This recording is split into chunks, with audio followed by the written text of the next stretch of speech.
Hello मेरे प्यारे विद्यार्थियों, कैसे हैं आप लोग। होप आप सब बढ़िया होंगे। मैं भी एकदम बढ़िया हूं बच्चों। आज हम द्रोणा सीरीज में आगे चल रहे हैं और एक और चैप्टर कंप्लीट करने वाले हैं मेरे बच्चा। सर कौन सा चैप्टर करने वाले हैं? Prospectus and allotment of securities. जी हाँ, बहुत इंपॉर्टेंट चैप्टर है। तो चलिए स्टार्ट करते हैं। सबसे पहले हम लोग क्या करेंगे, सर सेक्शन रिवीजन करा दो, उसके बाद ही हम लोग आगे बढ़ेंगे। चलो ठीक है, तुम लोग कहते हो तो क्यों ना सेक्शन रिवीजन ही करा दिया जाए। आ जाओ फटाफट सेक्शन नंबर रिवीजन कर लेते हैं। Section number 23 public offer and private placement. Section number 25 deemed prospectus. Section number 26 matters to be stated in prospectus. Section number 27 variation in terms और कॉन्ट्रैक्ट और object of prospectus. Section number 28 offer for sale by certain members. Section number 29 securities in dematerialized form. Section number 31 shelf prospectus. Section number 32 red herring prospectus. Section number 34 criminal liability for misstatement in prospectus. Section 35 civil liability for misstatement in prospectus. Section 36 punishment for fraudulently inducing other person to invest money. Section number 37 class action suit by affected person. Section number 39 allotment of securities. Section number 40 securities to be dealt within stock exchange, जिसको आप mandatory listing भी बोलते हैं। और section number 42 private placement. ठीक है, यही section हमको पढ़ने हैं, बाकी हमारे सिलेबस में नहीं है। आगे चलते हैं फटाफट। चलिए तो कॉन्सेप्ट को आगे लेके चलते हैं। स्टडी मटेरियल खोल लेते हैं। स्टडी मटेरियल की अगर बेटा मैं बात करता हूं तो सबसे पहले बेटा स्टडी मटेरियल में दिया हुआ है आपका सेक्शन नंबर 23। सेक्शन नंबर 23 दो बातें बोलता है। कहता है पब्लिक कंपनी सिक्योरिटीज 4 तरीके से उठा सकती है और प्राइवेट कंपनी सिक्योरिटीज 3 तरीके से उठा सकती है। पब्लिक कंपनी कौन से 4 तरीके से उठा सकती है जी? भैया पब्लिक कंपनी या तो प्रोस्पेक्टस इशू कर सकती है, यानी पब्लिक ऑफर कर सकती है, प्राइवेट प्लेसमेंट कर सकती है, राइट इशू कर सकती है या बोनस इशू कर सकती है। लेकिन प्राइवेट कंपनी सिर्फ 3 रास्ते कर सकती है, पब्लिक ऑफर का रास्ता उसके पास अवेलेबल नहीं है। Private company right issue, bonus issue या प्राइवेट प्लेसमेंट कर सकती है। पब्लिक ऑफर कितने टाइप के होते हैं? पब्लिक ऑफर बेटा 3 टाइप के होते हैं, आईपीओ, एफपीओ और OFS, that is offer of sale of securities. Next आता है प्रोस्पेक्टस की डेफिनेशन, जो आपको सेक्शन 2 क्लॉज 70 में दी गई है। 4 बातें प्रोस्पेक्टस में आती हैं। पहली आती है कोई भी डॉक्यूमेंट जिसे आप कहेंगे कि प्रोस्पेक्टस है उसे प्रोस्पेक्टस माना जाएगा। इसमें रेड हेरिंग प्रोस्पेक्टस भी आता है, इसमें आपका शेल प्रोस्पेक्टस भी आता है। और कोई भी नोटिस, सर्कुलर, एडवर्टाइजमेंट या कोई ऐसा डॉक्यूमेंट जिससे कि कंपनी पब्लिक को इनवाइट कर रही है सिक्योरिटीज को सब्सक्राइब करने के लिए, उसको भी हम प्रोस्पेक्टस मान लेते हैं। Okay sir.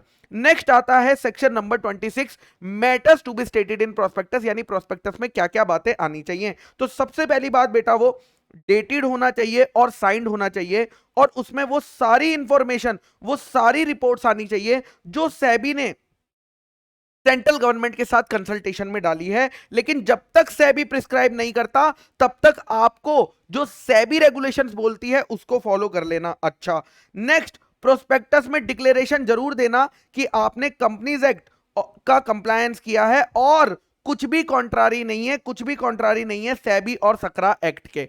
Okay sir. उसके बाद एक्सेप्शन दिए हुए हैं।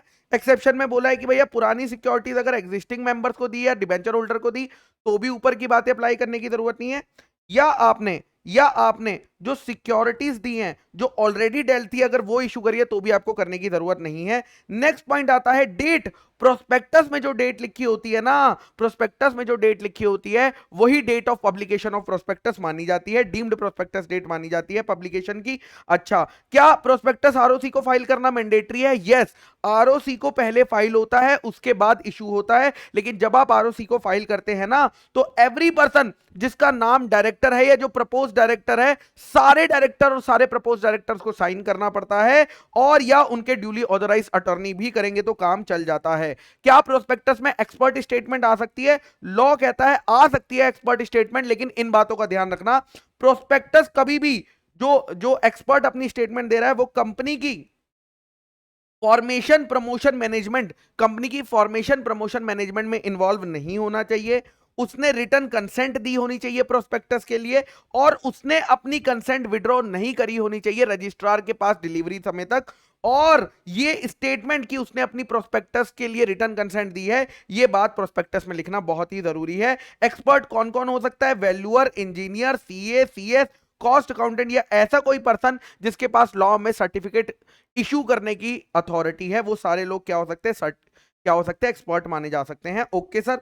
अच्छा, प्रोस्पेक्टस के फेस पर आपको यह बात लिखनी है कि आपने कॉपी आरओसी को डिलीवर कर दी है और आरओसी के पास जितने भी डॉक्यूमेंट्स आपने प्रोस्पेक्टस के साथ दिए हैं उसकी लिस्ट भी देना जरूरी है। Okay sir. प्रोस्पेक्टस कितने दिनों में इशू हो जाना चाहिए? आरओसी के पास जिस दिन आप फाइल करते हो उसके 90 दिनों में आपको प्रोस्पेक्टस इशू करना है, वरना वो प्रोस्पेक्टस इनवैलिड माना जाता है। ओके। देन पेनल्टी तो ठीक है, आप रीड कर लेना। पेनल्टी में सिर्फ ये लिखा हुआ कि भाई कंपनी हो या एनी पर्सन जिसने की प्रोस्पेक्टस इशू करने को ऑथराइज किया था, वो 50,000 से 3 लाख रुपए का फाइन जो है देगा। Okay sir. नेक्स्ट आता है बच्चों सेक्शन नंबर 29 कि ये डीमैट फॉर्म में होनी चाहिए। इसमें सिर्फ बहुत छोटी छोटी बातें लिखी हुई हैं, आपको ध्यान रखनी है। कह रहा है जो लिस्ट जो पब्लिक ऑफर कर रही है उसको तो मैंडेटरी है। प्राइवेट कंपनी के केस में कह रहा है प्राइवेट कंपनी चाहे तो डीमैट फॉर्म में रख सकती है, चाहे तो फिजिकल फॉर्म में रख सकती है। कह रहा है प्राइवेट कंपनी को हमने कुछ नहीं कहना, उनकी मर्जी है। लेकिन जो अनलिस्टेड पब्लिक कंपनीज है ना, कह रहा उन पे मेरे को करवाना है। तो अनलिस्टेड पब्लिक के कंपनी के केस में रूल नंबर 9 दिया हुआ है। कौन सा रूल दिया हुआ है? रूल नंबर 9 दिया हुआ है। रूल नंबर 9 कहता है कि कोई भी अनलिस्टेड पब्लिक कंपनी, 3 कंपनियों को छोड़ के, Nidhi, government and wholly owned subsidiary, इन 3 कंपनियों को छोड़ के अगर कोई कंपनी अनलिस्टेड पब्लिक कंपनी है तो वो आगे से अपनी कोई भी सिक्योरिटी इशू करती है तो डीमैट फॉर्म में करेगी, और जो पुरानी सिक्योरिटीज है उसको कन्वर्ट करने की फैसिलिटी, डीमैट करने की फैसिलिटी अपने पास से प्रोवाइड करेगी। Okay sir. देन कह रही है कि अगर unlisted public company buyback, security, bonus issue, right issue कुछ भी करना चाहती है तो उससे पहले उसको यह इंश्योर करना है कि 100% होल्डिंग उस कंपनी के प्रमोटर, डायरेक्टर और केएमपी की डीमैट में होनी चाहिए। उसके बाद ही वो ये सारे काम कर सकती है। और जो जो बाकी लोग हैं, अदर होल्डर्स हैं अनलिस्टेड पब्लिक कंपनी के, उनको 2 अक्टूबर 2018 या उस दिन के बाद से अगर वो कोई भी सिक्योरिटी ट्रांसफर करना चाहते हैं तो उन्हें मैंडेटरी पहले उसे डीमैट में कन्वर्ट करना पड़ेगा। या अगर वो कोई नई सिक्योरिटी को सब्सक्राइब करना चाहते हैं तो अपनी एंटायर होल्डिंग जो उनकी एग्जिस्टिंग सिक्योरिटीज की थी उन्हें पहले उसे डीमैट में करना पड़ेगा। Okay sir. अब क्योंकि कंपनी को यह फैसिलिटी प्रोवाइड करनी है डीमैट की अनलिस्टेड पब्लिक कंपनी को, इसीलिए उसे एप्लीकेशन करनी पड़ेगी किसके पास? डिपॉजिटरी के पास। और लेना पड़ेगा क्या? ISIN, international security identification number लेना पड़ेगा। हर टाइप की सिक्योरिटी के लिए उसको लेना पड़ेगा। Okay sir. इतना ही नहीं, उसे depository, registrar to issue and share transfer agent, इन 3 लोगों की जो फीस है वो टाइमली पे करनी पड़ेगी। उसके साथ साथ उनके साथ कम से कम 2 साल का सिक्योरिटी डिपॉजिट रखना पड़ेगा और सारी रूल्स एंड रेगुलेशन फॉलो करनी पड़ेगी जो कि सेबी या depository time to time unlisted public company के लिए करता है, वो करनी पड़ेगी। उसके बाद अगर आपने पेमेंट टाइम पे नहीं किया या सिक्योरिटी डिपॉजिट नहीं रखा तो आप ना तो ऑफर कर सकते हो, ना बायबैक कर सकते हो, ना राइट इशू कर सकते हो, ना बोनस इशू कर सकते हो। कब तक नहीं कर सकते? जब तक कि आप वो काम पेमेंट कर ना दो। किनको? डिपॉजिटरी, आरटीओ और एसटीए को। Okay sir. देन ये तो ठीक है। उसके बाद आरओसी के साथ फॉर्म नंबर 5-6 आपको फाइल करना पड़ेगा। कब फाइल करना पड़ेगा? With in 60 days from conclusion of each half year. जैसे ही आधा साल कंप्लीट होगा उसके 60 दिन के अंदर आपको 5-6 फाइल करना है। लेकिन वो सर्टिफाई करवा लेना किससे? सीएस या चार्टर्ड अकाउंटेंट इन प्रैक्टिस से। लेकिन ध्यान रखना यहां पे कॉस्ट अकाउंटेंट कवर नहीं होता है। Okay sir. उसके बाद अगर कोई भी डिफरेंस आता है किसमें? इशूड कैपिटल और जो डीमैट में दिख रही है, तो डिपॉजिटरी को फटाफट इंटीमेट कर देना। अच्छा, अगर इन्वेस्टर जो कि सिक्योरिटी होल्डर है वो खुश नहीं है, उसको कोई प्रॉब्लम है, तो वो किसके पास जा सकता है? वो जा सकता है आईईपीएफ के जा सकता है। और आईईपीएफ उनकी क्या कर सकती है? उसके लिए एक्शन लेगी। किसके अगेंस्ट? या तो डिपॉजिटरी के अगेंस्ट, या डिपॉजिटरी पार्टिसिपेट के अगेंस्ट, या रजिस्ट्रार टू एन इशू या शेयर ट्रांसफर एजेंट के अगेंस्ट क्या लेगी? एक्शन ले सकती है after prior consultation with the SEBI. Okay sir. उसके बाद आते हैं शेल्फ प्रोस्पेक्टस पे। Shelf prospectus section number 31 simple सी बात कहता है। शेल्फ प्रोस्पेक्टस कहता है, शेल्फ प्रोस्पेक्टस वो प्रोस्पेक्टस है जिसमें आप मल्टीपल टाइम्स इशू कर सकते हो विदाउट इशूइंग बार बार प्रोस्पेक्टस, यानी अगर आपको 5 इशू लाने हैं एक साल के अंदर तो आप पांचों इशू सिर्फ शेल्फ प्रोस्पेक्टस, एक प्रोस्पेक्टस इशू करके कर सकते हो। तो one or more issues over a certain period of time without issue of further prospectus. अच्छा, आपको ये आरओसी के साथ, जब आप फर्स्ट ऑफर लाते हो तो आरओसी के साथ फाइल करना होता है, लेकिन जब आप सेकंड या सब्सिक्वेंट ऑफर लाते हो तब आपको दोबारा से प्रोस्पेक्टस फाइल नहीं करना पड़ता है। शेल प्रोस्पेक्टस की लाइफ कितनी होती है? शेल प्रोस्पेक्टस की लाइफ होती है मैक्सिमम 1 ईयर होती है, यानी आप चाहो तो 3 महीने के लिए भी कर सकते हो, 4 महीने, 5 महीने, मैक्सिमम 1 साल के लिए आप कर सकते हो। और ये 1 साल कहां से काउंट होना स्टार्ट होता है? Date of opening of first offer, यानी फर्स्ट ऑफर जिस दिन ओपन होता है उस दिन से ये 1 ईयर काउंट होता है। और क्योंकि आपको सेकंड और सब्सिक्वेंट ऑफर में प्रोस्पेक्टस फाइल नहीं करना पड़ता, तो क्या फाइल करना पड़ता है उसकी जगह?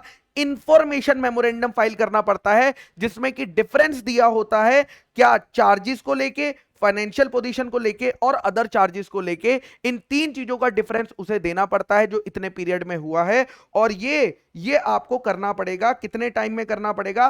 फॉर्म पास 2 में करना पड़ता है, और विद इन 1 मंथ, यानी जब सेकंड इशू या सब्सिक्वेंट इशू आ रहा है उसके 1 मंथ प्रायर, उसके 1 मंथ प्रायर आपको करना पड़ता है, उसके 1 मंथ प्रायर करना पड़ता है। अगर किसी पर्सन ने एडवांस पेमेंट दे दिया था, अगर किसी पर्सन ने मल्टीपल इशू के केस में एडवांस पेमेंट दे दिया था आगे वाले इश्यूज का, तो पहले आपको उसे कंपनी को इंटीमेट करने पड़ते हैं सारे चेंजेस। और अगर वो चाहे तो वापस भी ले सकता है, वो चाहे तो वापस भी ले सकता है कि भाई मैं अपनी एप्लीकेशन को विड्रॉ करना चाहता हूं, तो कंपनी को सारा पैसा 15 दिन के अंदर, 15 दिन के अंदर उसे रिफंड कर देना है। अच्छा, information memorandum plus shelf prospectus law कहता है इन दोनों को मिलाकर हम डीम्ड करेंगे कि ये प्रोस्पेक्टस माने जाएंगे। Is it clear? Yes sir. Next section आता है red herring prospectus. Red herring prospectus बिल्कुल प्रोस्पेक्टस से जैसा होता है, लेकिन उसमें 2 चीजें मिसिंग होती है, क्वांटम और प्राइस ऑफ द सिक्योरिटी, यानी या तो उसमें क्वांटिटी नहीं लिखी होती है या प्राइस नहीं लिखा होता है या दोनों नहीं लिखा होता है। तो रेड हेरिंग प्रोस्पेक्टस बिल्कुल प्रोस्पेक्टस की तरह होता है, बाकी सारी चीजें होती है। क्या ये सेक्शन मैंडेटरी है? The answer is no. Company चाहे तो फाइनल प्रोस्पेक्टस इशू करने से पहले रेड हेरिंग प्रोस्पेक्टस इशू कर सकती है। So a company may issue a red herring prospectus prior to issue of the final prospectus। और ये आरओसी के साथ कब फाइल हो जाता है? ये कम से कम 3 दिन पहले, सब्सक्रिप्शन ओपन के कम से कम 3 दिन पहले फाइल हो जाना चाहिए। और उसके बाद क्या करना है? उसके बाद प्रोस्पेक्टस और रेड हेरिंग प्रोस्पेक्टस में जो भी चेंजेस हैं, जो भी वेरिएशंस हैं, वो हाईलाइट होंगे आपके किसमें? फाइनल प्रोस्पेक्टस में। और फाइनल प्रोस्पेक्टस किसके साथ फाइल होता है? रजिस्ट्रार और सेबी के साथ फाइल करा जाता है, जिसमें आप क्लोजिंग प्राइस, कितना पैसा उठाए, ये सारी बातें आप उसमें लिख के देते हैं। Okay sir. देन आता है सेक्शन नंबर 25, जिसमें कि डीम्ड प्रोस्पेक्टस की बात हुई है। अगर कंपनी प्रोस्पेक्टस के कंप्लायंस से बचने के लिए इशू हाउस का यूज करती है तो वहां पे बेटा डीम्ड प्रोस्पेक्टस का सेक्शन लग जाता है। यानी कंपनी किसको दे रही है? कंपनी सिक्योरिटी इशू कर रही है इशू हाउस को। लॉ में इशू हाउस वर्ड कहीं यूज नहीं है, लेकिन हमें पता है कि वो इशूइंग हाउस की बात कर रही है। और इशूइंग हाउस किसको करता है? आगे पब्लिक को ऑफर करता है। तो लॉ कहता है अगर कंपनी किसी पर्सन को इसीलिए सिक्योरिटी इशू कर रही है ताकि वो आगे पब्लिक को दे सके, तो वो डॉक्यूमेंट जिससे वो पर्सन पब्लिक को ऑफर कर रहा है उसे हम डीम्ड प्रोस्पेक्टस मानेंगे। यानी डीम्ड प्रोस्पेक्टस मानेंगे मतलब उसमें सारे सेक्शन लग जाएंगे जो कि प्रोस्पेक्टस को लगते हैं, जैसे कि कंटेंट ऑफ प्रोस्पेक्टस सेक्शन 26 और मिस स्टेटमेंट की लायबिलिटी जैसे section 34, section 35। Okay sir. Then कह रहे हैं दो केस में तो हम मान ही लेंगे कि आपने इशू हाउस को इसलिए करे थे ताकि वो पब्लिक को जा सके। कौन से 2 केस हैं?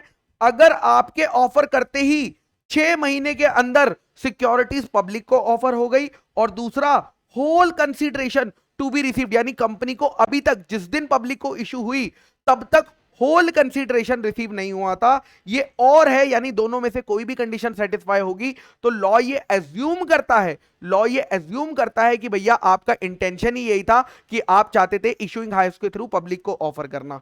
Okay sir. Affect of section 26, यानी डीम्ड प्रोस्पेक्टस में क्या क्या बातें आएंगी? डीम्ड प्रोस्पेक्टस में वो सारी बातें आएंगी जो एक प्रोस्पेक्टस में आती है, लेकिन साथ में 2 चीजें एडिशनल आएंगी। कौन सी 2 चीजें एडिशनल आएंगी प्रोस्पेक्टस में, डीम्ड प्रोस्पेक्टस में? पहली कि आपको नेट अमाउंट कंसीडरेशन कितना मिलने वाला है उस इशू में से, और दूसरा टाइम एंड प्लेस, वो जो कॉन्ट्रैक्ट कंपनी और इशूइंग हाउस के बीच में हुआ है वो कौन से टाइम और प्लेस पे जाकर इंस्पेक्ट किया जा सकता है। ओके सर, इस डॉक्यूमेंट पे, इस डीम्ड प्रोस्पेक्टस पे कौन साइन करेगा? तो इशूइंग हाउस अगर एक कंपनी है तो उसके 2 डायरेक्टर से साइन कराएंगे। अगर इशूइंग हाउस एक पार्टनरशिप फर्म है तो not less than 1/2 of the partner से साइन कराया जाएगा। Okay sir. नेक्स्ट आता है बच्चों सेक्शन नंबर 28, जहां पे कि ऑफर ऑफ सेल होता है बाय सर्टेन मेंबर, यानी मेंबर कंपनी को ऑथोराइज कर देते हैं कि तुम हमारी सिक्योरिटीज बेच दो, तुम हमारी सिक्योरिटीज बेच दो, तुम हमारे क्या बेच दो। ये सेक्शन सिर्फ शेयर्स के लिए एप्लीकेबल है, तो यहां सिक्योरिटीज नहीं, शेयर आएगा। नॉर्मली बाकी सारे सेक्शन में सिक्योरिटी सिक्योरिटी वर्ड है, बट इसी सेक्शन में अगर आप ध्यान से देखेंगे तो शेयर की बात करी गई है। इसी सेक्शन में अगर आप ध्यान से देखेंगे तो शेयर की बात करी गई है। तो लॉ क्या कह रहा है यहां पे कि अगर कोई मेंबर अपने शेयर्स कंपनी के थ्रू पब्लिक को बिकवाना चाहता है तो वो कंपनी को ऑथोराइज करेगा, कंपनी को सारा खर्चा रिइंबर्स करेगा जितना भी कंपनी बियर करती है उस पब्लिक इशू के लिए, उस पब्लिक ऑफर के लिए। ओके सर, तो यहां पे यही लिखा हुआ है कि कुछ certain members board of director के साथ कंसल्टेशन करके क्या कर सकते हैं, अपनी होल्डिंग या तो पूरी या पार्ट पब्लिक को ऑफर कर सकते हैं। और जो डॉक्यूमेंट कंपनी इशू करेगी, जो डॉक्यूमेंट कंपनी इशू करेगी पब्लिक को ऑफर करने के लिए, हम उसे क्या मानेंगे, डीम्ड टू बी प्रोस्पेक्टस माना जाएगा। और इसके लिए कंपनी को क्या देनी पड़ेगी, कलेक्टिव ऑथराइजेशन देनी पड़ेगी, और जो भी खर्चा कंपनी का होगा उसे रीइंबर्स करना पड़ेगा। लेकिन यह ध्यान रखना कि ये चार बातें उस डॉक्यूमेंट में नहीं आएंगी, उस प्रोस्पेक्टस में नहीं आएंगी। कौन सी? एक तो मिनिमम सब्सक्रिप्शन वाली बात नहीं आएगी, एक मिनिमम एप्लीकेशन वैल्यू वाली बात नहीं आएगी, एक बोर्ड ऑफ डायरेक्टर्स उस पैसे को कैसे यूटिलाइज करने वाले हैं वो वाली बात नहीं आएगी, या ऐसी कोई बात जो कंपनी नहीं बता पा रही है विद रीजन की क्यों नहीं बता पा रही है। ये चार बातें इस प्रोस्पेक्टस में नहीं आती हैं। Okay sir. नेक्स्ट आता है section number 27, variation in terms of contracts और ऑब्जेक्ट, यानी अगर आप अपने प्रोस्पेक्टस में कॉन्ट्रैक्ट की टर्म्स चेंज कर रहे हो या अपना ऑब्जेक्ट चेंज कर रहे हो कि जिस चीज के लिए आपने पैसा उठाया था उसकी जगह आप कोई और चीज कर रहे हो, तो लॉ कहता है क्या करना पड़ेगा। आप जानते हो ये चीज हमने इनकॉर्पोरेशन वाले चैप्टर में भी पढ़ी थी, लेकिन यहां पे बस एक कंडीशन एक्स्ट्रा है, वो भी मैं आपको बता दूंगा। सबसे पहला तो लॉ कहता है स्पेशल रेजोल्यूशन पास होगा, और वो भी पोस्टल बैलेट के थ्रू। स्पेशल रेजोल्यूशन पास होगा वो भी पोस्टल बैलेट के थ्रू। इतना ही नहीं, 2 न्यूज़पेपर में ऐड जाएगा, एक इंग्लिश और एक वर्नाकुलर लैंग्वेज में। इसमें आपने न्यूज़पेपर में ऐड तो दे दिया, अगर कंपनी की कोई वेबसाइट है तो उस वेबसाइट पर भी ये नोटिस लगाया जाएगा, ये नोटिस लगाया जाएगा। ओके, देन बाइंग ट्रेडिंग, आप ऑब्जेक्ट चेंज करके किसी लिस्टेड कंपनी के इक्विटी शेयर्स में बाइंग, ट्रेडिंग या डीलिंग नहीं कर सकते हैं। यह कंडीशन सेक्शन नंबर 13 में वहां पर मिसिंग थी, लेकिन यहां पर यह दी गई हुई है, यह एक्स्ट्रा कंडीशन है। Okay sir. देन उस नोटिस में जो रेजोल्यूशन का आप पोस्टल बैलेट से करवाना चाहते हो उसमें क्या क्या बात लिखोगे, यह क्वेश्चन डायरेक्ट आ सकता है। क्या क्या लिखोगे? ओरिजिनल पर्पस, भाई पहले पैसा क्यों उठाया था, टोटल पैसा कितना उठाया था, कितना पैसा यूटिलाइज कर लिया पुराने पर्पस के लिए, कितना परसेंटेज अचीव कर चुके हो उस काम का, अनयूटिलाइज्ड अमाउंट, कितना पैसा खर्चना बाकी रह गया है, प्रपोज वेरिएशन, अब कौन सा नया ऑब्जेक्ट लेने आ गए और उसका रीजन और जस्टिफिकेशन की क्यों चेंज कर रहे हो, क्या कारण है, प्रपोज टाइम लिमिट की कितने टाइम में ये वाला टारगेट आप अचीव कर लोगे, रिस्क फैक्टर क्या है नए क्लॉज में, और भी कोई रेलेवेंट इंफॉर्मेशन जो आपको लगती है। एक बारी फिर से ओरिजिनल पर्पस बताओगे, टोटल मनी कितनी उठाई, कितनी यूटिलाइज कर ली, कितना अचीवमेंट हो गया, नया प्रोजेक्ट क्या लेने वाले हो उसका कितने टाइम में कंप्लीट कर लोगे, उसमें कितना पैसा लगने वाला है, रीजन एंड जस्टिफिकेशन, और अदर रेलेवेंट इंफॉर्मेशन जो कि उन्हें हेल्प करेगी डिसीजन मेकिंग करने में। किसको? मेंबर्स को। एडवर्टाइजमेंट किसमें होगा? पास 1 में होगा। ओके, और जो डिसेंटिंग शेयर होल्डर है, जो लोग इस बात के लिए एग्री नहीं करते हैं, उनको एग्जिट का ऑप्शन देना पड़ेगा। बट ये एग्जिट का ऑप्शन कौन देगा? ये एग्जिट का ऑप्शन बेटा प्रमोटर और कंट्रोलिंग शेयर होल्डर देते हैं, वो भी उस प्राइस पे जो कि आप सेबी की रेगुलेशंस के हिसाब से निकाला जाता है। Okay sir. नेक्स्ट आता है सेक्शन 40, मैंडेटरी लिस्टिंग करवानी होती है, यानी कोई भी कंपनी जो पब्लिक ऑफर लाती है उसको कम से कम एक स्टॉक एक्सचेंज पे एप्लीकेशन करनी है, बट वो एक से ज्यादा स्टॉक एक्सचेंज पे भी एप्लीकेशन कर सकता है। लेकिन ध्यान रखना कि भैया उसको परमिशन लेना जरूरी है, सिर्फ एप्लीकेशन नहीं, जितने भी स्टॉक एक्सचेंजेस पे आपने एप्लीकेशन करी है सबकी परमिशन आएगी, तभी आप पब्लिक ऑफर को आगे ले जा सकते हो, वरना पब्लिक ऑफर को आगे नहीं ले जा सकते हो। प्रोस्पेक्टस में, यानी जिन जिन स्टॉक एक्सचेंजेस पे आपने एप्लीकेशन करी है उनमें क्या करना पड़ेगा आपको, प्रोस्पेक्टस में हर स्टॉक एक्सचेंज का नाम मेंशन करना पड़ेगा कि हमने यहां पे एप्लीकेशन करी है और हमारी यहां पे सिक्योरिटीज क्या हो सकती है, ट्रेडिंग हो सकती है। अच्छा, जो भी पैसा आएगा वो कहां आएगा, सेपरेट बैंक अकाउंट में आएगा। ये सेपरेट बैंक अकाउंट कहां खुलता है, शेड्यूल्ड बैंक में खुला जाता है, और आप इस पैसे को सिर्फ दो पर्पस के लिए यूटिलाइज कर सकते हो, या तो सिक्योरिटीज को अलॉट करने के लिए या उस पैसे को रिफंड करने के लिए। ओके सर, अगर आपने सिक्योर एप्लीकेंट के साथ कोई भी एग्रीमेंट कर लिया कि ऊपर वाली कंप्लायंसेस नहीं होंगी तो वो वाइड माना जाता है इस तरह का एग्रीमेंट। ओके, और डिफॉल्ट करा कंप्लायंस में, डिफॉल्ट करा अगर इस सेक्शन को, मैंडेटरी लिस्टिंग सेक्शन को तोड़ा तो क्या होगा, कंपनी के लिए मिनिमम 5 लाख और मैक्सिमम 50 लाख, वहीं ऑफिसर इन डिफॉल्ट के लिए मिनिमम 50,000 और मैक्सिमम 3 लाख रुपए। अच्छा, payment of commission very very very important है ये वाला पॉइंट, ये बार बार एग्जाम में पूछा जाता है, इसको तो रट लो। पेमेंट ऑफ कमीशन के केस में क्या होगा, लॉ कहता है भैया पेमेंट ऑफ कमीशन के केस में सबसे पहली चीज आपको याद रखनी है कि वो आर्टिकल्स ऑफ एसोसिएशन में ऑथोराइज होना चाहिए। दूसरी चीज, आप उसे कहां से पे कर सकते हो, दो सोर्सेज से पे कर सकते हो, या तो जो इशू करके जो प्रोसीड्स आई है वहां से पे कर सकते हो, या प्रॉफिट ऑफ द कंपनी से पे कर सकते हो, या तो इशू से कर सकते हो या कंपनी के प्रॉफिट से कर सकते हो। रेट ऑफ कमीशन क्या रहेगा, रेट ऑफ कमीशन शेयर के केस में 5% और जो आर्टिकल में लिखा है विच एवर इज लेस, और डिबेंचर के केस में 2.5% और जो आर्टिकल्स में लिखा है विच एवर इज लेस। लेकिन ये 5% और 2.5% किस पे लिया जाता है, ये 5% और 2.5% लिया जाता है मेरे बच्चा, 5% और 2.5% लिया जाता है on the issue price and not the nominal price. बहुत बच्चा अगर कैलकुलेशन वाला क्वेश्चन आ गया तो आप गलत कर दोगे, ठीक है। ओके सर, देन आपको प्रोस्पेक्टस में डिस्क्लोज भी करना पड़ेगा कमीशन के बारे में। क्या क्या भैया, नाम अंडर राइटर्स का, जिनको आप कमीशन दे रहे हो उनका नाम लिखो अंडर राइटर्स का, उनका रेट लिखो कितने रेट पे दे रहे हो, अमाउंट लिखो अमाउंट में कितना कमीशन पेएबल है, और कितनी सिक्योरिटीज उन्होंने अंडर रिटर्न करने की बात करी है, कंडीशनली कह लो चाहे एब्सोल्युटली कह लो। ओके सर, कौन कौन सी सिक्योरिटीज पे कमीशन पे नहीं होंगे अंडर राइटर्स को, जो आप पब्लिक को ऑफर नहीं करते हैं, जो भी सिक्योरिटी आप पब्लिक को ऑफर नहीं कर रहे हैं सब्सक्रिप्शन के लिए, वो उस पर कोई भी कमीशन नहीं दिया जाता है।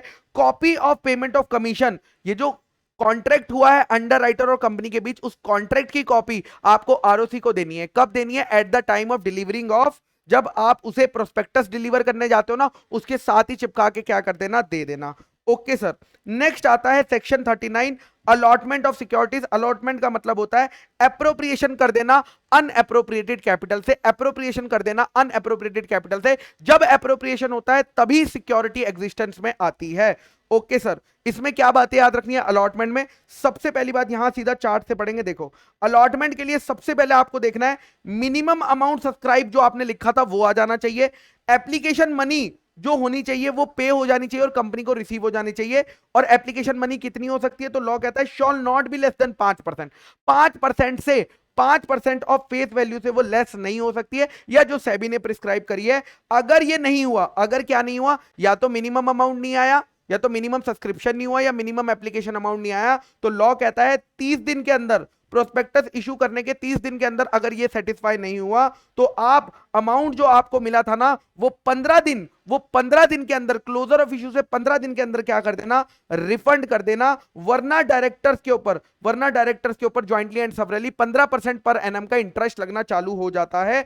वेयर कंपनी, लेकिन अगर आपके पास पैसा आ गया और सारी कंडीशन फुलफिल हो गई, तो शॉल आपको रिटर्न ऑफ अलॉटमेंट फाइल कर देना है 30 दिन में। कितने दिन में, पास 3 फाइल करना है आरओसी के पास, अलॉटमेंट से 30 दिन के अंदर फाइल होना है। यह बात का ध्यान रखना, जब हम प्राइवेट प्लेसमेंट की बात करते हैं ना, वहां पे 15 दिन लिखा हुआ है रिटर्न ऑफ अलॉटमेंट के लिए, यहां पर 30 दिन लिखा हुआ है, ठीक है। ओके सर, और अगर डिफॉल्ट किया रिटर्न ऑफ अलॉटमेंट में, तो कंपनी शॉल पे पेनल्टी ऑफ 1000 रुपए फॉर ईच डे, जब तक वो चलता रहेगा, और 1 लाख रुपए which ever is less, 1 lakh रुपए विच एवर इज लेस। उसके बाद आता है miss statement in prospectus. Miss statement in prospectus में सिंपल सी बात है, 2 लायबिलिटी होती है। सेक्शन 34 बात करता है क्रिमिनल लायबिलिटी की, और सेक्शन 35 बात करता है सिविल लायबिलिटी की। सेक्शन 34 की अगर मैं बात करता हूं क्रिमिनल लायबिलिटी की, तो लॉ कहता है अगर प्रोस्पेक्टस में कोई भी ऐसी स्टेटमेंट निकल गई जो कि अनट्रू या मिसलीडिंग है, या आपने कोई चीज इंक्लूड करी या ओमिशन करी जिससे कि लोग मिसलीड हो जाते हैं, तो उस केस में जिस पर्सन ने ऑथोराइज करा था प्रोस्पेक्टस को, जितने पर्सन ने प्रोस्पेक्टस को ऑथोराइज करा था ना, उन पे लग जाएगा सेक्शन 447, फ्रॉड का सेक्शन लग जाएगा। लेकिन दो लोगों को हम छोड़ देंगे। कौन से दो लोगों को छोड़ देंगे? अगर किसी पर्सन ने यह प्रूव कर दिया कि जो स्टेटमेंट और ओमिशन थी वो इमैटीरियल थी, जो स्टेटमेंट और ओमिशन अगर इमैटीरियल थी तो छोड़ देंगे। या अगर आपके पास रीजनेबल ग्राउंड टू बिलीव था, आपके पास रीजनेबल ग्राउंड टू बिलीव था कि भैया उस प्रोस्पेक्टस में जो स्टेटमेंट है वो सच्ची है या उसका इंक्लूजन ओमिशन नेसेसरी था, इन दो केसेस में हम आपको छोड़ देंगे। Okay sir. Section 35 civil liability for misstatement in prospectus, इसमें ध्यान से सुनना। सबसे पहली कंडीशन है सब्सक्राइबर होना चाहिए, जो केस फाइल करना चाहता है उस सब्सक्राइबर को लॉस होना चाहिए, ठीक है। और तीसरी कंडीशन है प्रोस्पेक्टस में मिस स्टेटमेंट होनी चाहिए। तो अगर एक सब्सक्राइबर को प्रोस्पेक्टस पढ़ने की वजह से लॉस हो जाता है क्योंकि प्रोस्पेक्टस में मिस स्टेटमेंट थी, तो वो सेक्शन 35 में आके क्या करता है? केस फाइल करता है। क्यों केस फाइल करता है? क्योंकि उसे जितना लॉस हुआ है उसको वो कंपनसेशन एज डैमेजेस लेने की कोशिश करता है। लेकिन किन किन लोगों से लेता है? तो लॉ कहता है कंपनी से लेता है, कंपनी के डायरेक्टर से लेता है, जिसने ऑथोराइज किया था यानी एज अ डायरेक्टर उससे लेता है, या प्रमोटर से लेता है, या कोई भी पर्सन जिसने प्रोस्पेक्टस को इशू करा था, या एक्सपर्ट से। ये 4-5 लोगों को क्या करना पड़ता है? उस पर्सन को कंपनसेट करना पड़ता है, उस पर्सन को कंपनसेट करना पड़ता है जितना भी लॉस उसे हुआ था प्रोस्पेक्टस पे विश्वास करने की वजह से। लेकिन 3 लोगों को छोड़ दिया जाएगा। 3 एक्सेप्शन है, 3 एक्सेप्शन है। कौन कौन से 3 एक्सेप्शन है भैया?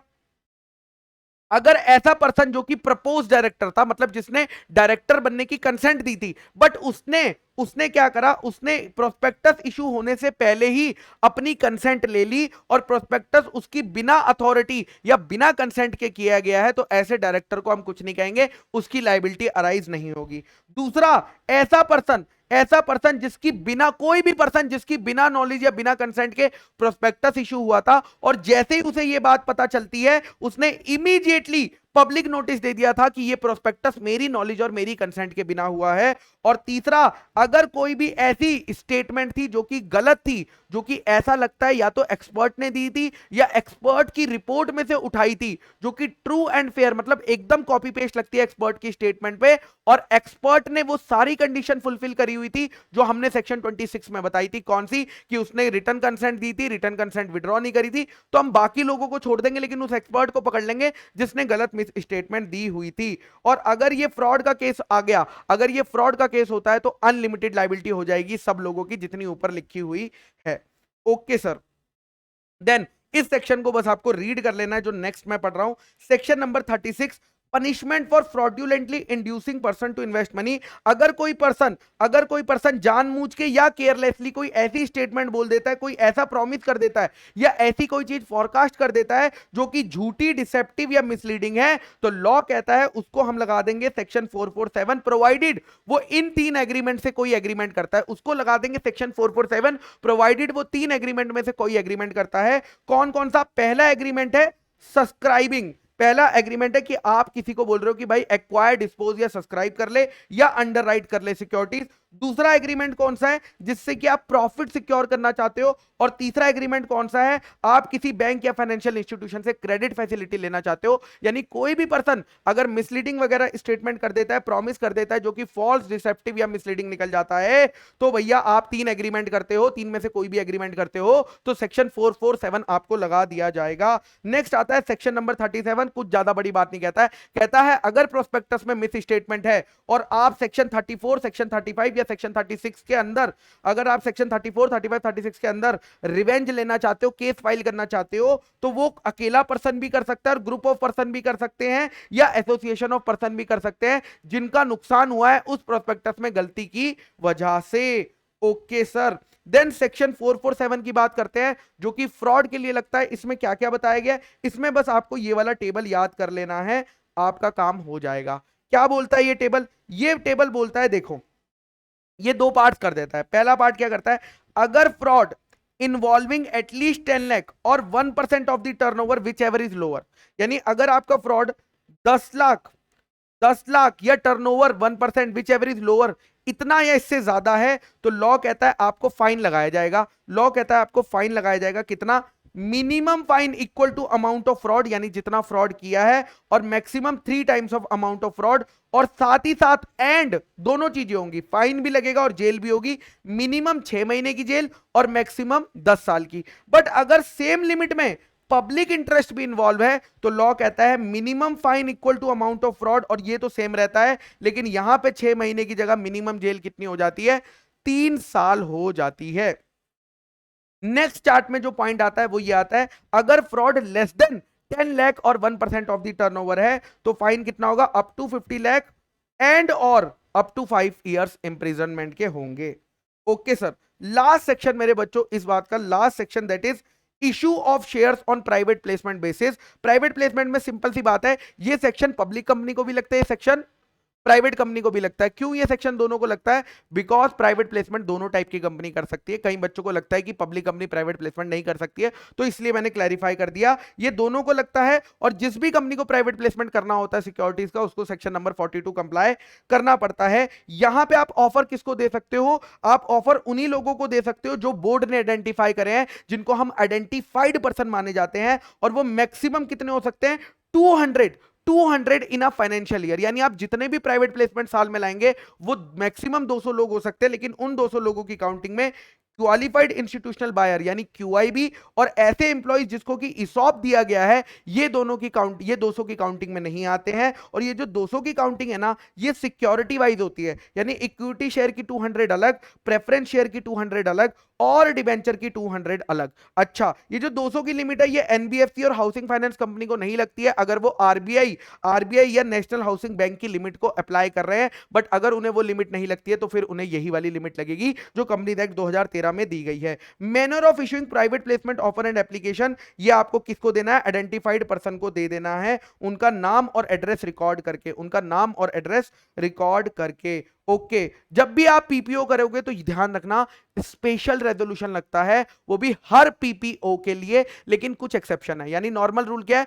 पब्लिक, अगर आप प्राइवेट प्लेसमेंट ऑफर ला रहे हो तो हर ऑफर के लिए क्या लगेगा? स्पेशल रेजोल्यूशन लगता है। This is the general rule. But exception क्या है? अगर आप नॉन कन्वर्टेबल डिबेंचर इशू कर रहे हो, अगर आप नॉन कन्वर्टेबल डिबेंचर इशू कर रहे हो और वो सेक्शन 180 की लिमिट के अंदर है, तो सिर्फ और सिर्फ बोर्ड रेजोल्यूशन से काम चल जाता है। बट अगर वो सेक्शन 180 की लिमिट से ज्यादा है तो लॉ कहता है स्पेशल रेजोल्यूशन लगेगा, लेकिन हर ऑफर के लिए नहीं लगेगा।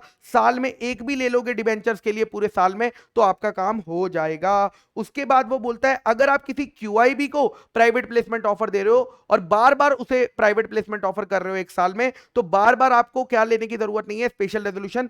एक स्पेशल रेजोल्यूशन एक साल के लिए काम हो जाएगा अगर आप उसी क्यूआईबी को बार बार करते हो। तो जनरल रूल क्या है? हर प्राइवेट प्लेसमेंट ऑफर के लिए स्पेशल रेजोल्यूशन बार बार लगता है, लेकिन इसके 3 एक्सेप्शन है। पहला एक्सेप्शन है नॉन कन्वर्टेबल डिबेंचर, सेक्शन 180 की लिमिट के अंदर बोर्ड रेजोल्यूशन ओनली, सेक्शन 180 की लिमिट के ऊपर तो स्पेशल रेजोल्यूशन साल में एक बार, और तीसरा क्यूआईबी का स्पेशल रेजोल्यूशन एक ही बार लगेगा अगर उसी बायर को बार बार दिए जा रहे हैं under the private placement offer, under the private placement offer. Then यहां पे एक अमेंडमेंट आई है कि भैया अगर आप प्राइवेट प्लेसमेंट ऐसे बॉडी कॉर्पोरेट या ऐसे नेशनल को कर रहे हो जो कि उस कंट्री का नेशनल है, जो कि लैंड बॉर्डर, इंडिया के साथ लैंड बॉर्डर इशू करता है, तो उसे तब तक सिक्योरिटी प्राइवेट प्लेसमेंट ऑफर में मत दे देना जब तक कि उसके पास, कंपनी के पास नहीं, उस बॉडी कॉर्पोरेट और उस नेशनल के पास, उस बॉडी कॉर्पोरेट उस नेशनल के पास क्या ना हो? गवर्नमेंट अप्रूवल ना हो अंडर दी फेमा। उसके बिना आप उसे नहीं कर सकते हो। उसको मतलब क्या करना पड़ेगा? एप्लीकेशन लेटर के साथ क्या भेजना पड़ेगा? गवर्नमेंट अप्रूवल भेजना पड़ेगा। Okay sir, then complete records रखोगे, ये सब तो ठीक है। जो पैसा आता है ना प्राइवेट प्लेसमेंट ऑफर में, वो सिर्फ और सिर्फ cheque, demand draft, banking channel से ही आ सकता है। कैश में प्राइवेट प्लेसमेंट ऑफर से पैसा लेना अलाउड नहीं है, कैश में प्राइवेट प्लेसमेंट ऑफर से पैसा लेना अलाउड नहीं है। और जो भी पैसा आएगा उसको सिर्फ 2 ही पर्पस के लिए यूटिलाइज कर सकते हो, ये आप लोग जानते हैं किस 2 पर्पस के लिए। देन ज्वाइंट होल्डर्स का हमेशा याद रखना, अगर ज्वाइंट होल्डर है तो पैसा किसके बैंक अकाउंट से आना चाहिए? अगर ज्वाइंट होल्डर है तो पैसा किसके अकाउंट से आना चाहिए? उस पर्सन के अकाउंट से आना चाहिए जिसका एप्लीकेशन नंबर पे, जिसका एप्लीकेशन पे नाम पहले लिखा होता है। लेकिन अगर ज्वाइंट होल्डर नहीं है, सिंगल है, तो उसी के खुद के अकाउंट से पैसा आना चाहिए, इससे ट्रेस बना रहता है। अच्छा, नेक्स्ट है फ्रेश ऑफर। आप अगला प्राइवेट प्लेसमेंट ऑफर तब तक नहीं ला सकते जब तक कि पुराना प्राइवेट प्लेसमेंट ऑफर, भले ही वो किसी भी सिक्योरिटी का हो, जब तक या तो वो कंप्लीट, विड्रॉ या अबेंडन ना हो जाए, उसके पहले नया प्राइवेट प्लेसमेंट ऑफर नहीं आ सकता है। अच्छा, अलॉटमेंट ऑफ सिक्योरिटीज कितने दिन में कर देना है? Within 60 days from the date of application money. Within 60 days, जिस दिन आपको एप्लीकेशन मनी आ गई उसके 60 दिन के अंदर आपको क्या कर देना है? सिक्योरिटीज को अलॉट कर देना है। अगर किसी रीजन की वजह से आप अलॉट नहीं कर पाते हो तो पैसा 15 दिन के अंदर, 60 डे खत्म होते ही 15 दिन के अंदर पैसा रिफंड कर देना। और अगर फेल हो गए पैसा रिफंड करने में तो यहां पे लाइबिलिटी कितनी है? 12% पर एनम है, लेकिन कहां से लगेगी? 60th डे खत्म होने से इंटरेस्ट लगेगा। लेकिन पब्लिक ऑफर में रेट था 15% और प्राइवेट प्लेसमेंट ऑफर में रेट है 12% per annum. Okay sir. Then क्या आप जो आप प्राइवेट प्लेसमेंट ऑफर ला रहे हो, क्या उसका एडवर्टाइजमेंट कर सकते हो? लॉ कहता है स्ट्रिक्टली प्रोहिबिटेड है, आप नहीं कर सकते। उसके बाद रिटर्न ऑफ अलॉटमेंट फाइल कर देना। कितने दिन में फाइल कर देना? अलॉटमेंट होते ही 15 दिन के अंदर आरओसी के साथ फाइल कर देना। पब्लिक ऑफर में आपको 30 दिन दिए गए थे रजिस्ट्रार के पास रिटर्न ऑफ अलॉटमेंट फाइल करने के लिए, बट यहां पे आपको दिए जाते हैं 15 दिन।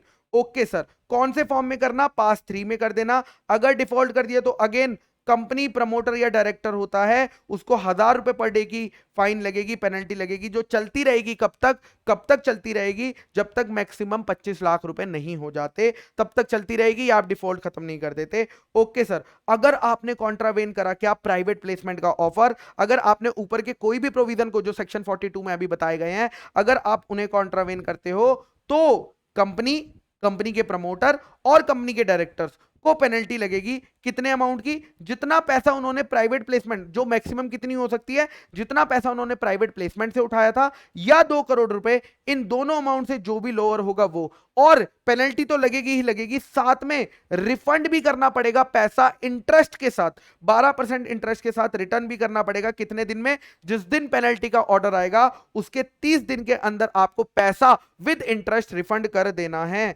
और अगर आप सब सेक्शन 2 फॉलो नहीं करते हो तो ये केस क्या माना जाता है? डीम्ड पब्लिक ऑफर माना जाता है। Is it clear? यस और नो? Yes sir. तो यहां पे हमारा चैप्टर कंप्लीट होता है। मैं चाहता तो आपको हैंड रिटन नोट से भी पढ़ा सकता था, जो मैंने बनाए हैं इस चैप्टर के इंपॉर्टेंट सारे सेक्शंस के मैंने क्या करे हैं? हैंड रिटन नोट्स बनाए हुए हैं। मैंने ये रेफर नहीं करे बिकॉज बहुत सारे बच्चे जब ये वीडियो देख रहे होते हैं तो उनके पास अवेलेबल नहीं होते हैं, लेकिन ये मैं आपको ऐप पर प्रोवाइड कर रहा हूं ताकि जब आप रिवीजन करें ना तो इनसे आप एक बारी रिवीजन कर लेना। आईसीआई मटेरियल से मैंने क्या करा है, सारे की पॉइंट्स को यहां पे रिवीजन में बना दिया है इंपॉर्टेंट सेक्शंस के, ताकि आप उन्हें रेफर करके क्या कर सके? फास्ट रिवीजन कर सके। ठीक है? Okay sir, done. अब मिलते हैं हम लोग, कब मिलेंगे? नेक्स्ट चैप्टर पे मिलेंगे। यस और नो? कम से कम टाइम में ज्यादा से ज्यादा कवरेज। और उन लोगों से मेरा सॉरी कहना चाहता हूं जिनको लगता था कि यहां पे कॉन्सेप्ट कवर होगा। क्यों सर? बिकॉज बेटा ये एकदम क्या है? रिवीजनरी सीरीज है, रिवीजनरी सीरीज है। तो आज के लिए बेटा tata, bye bye, thank you.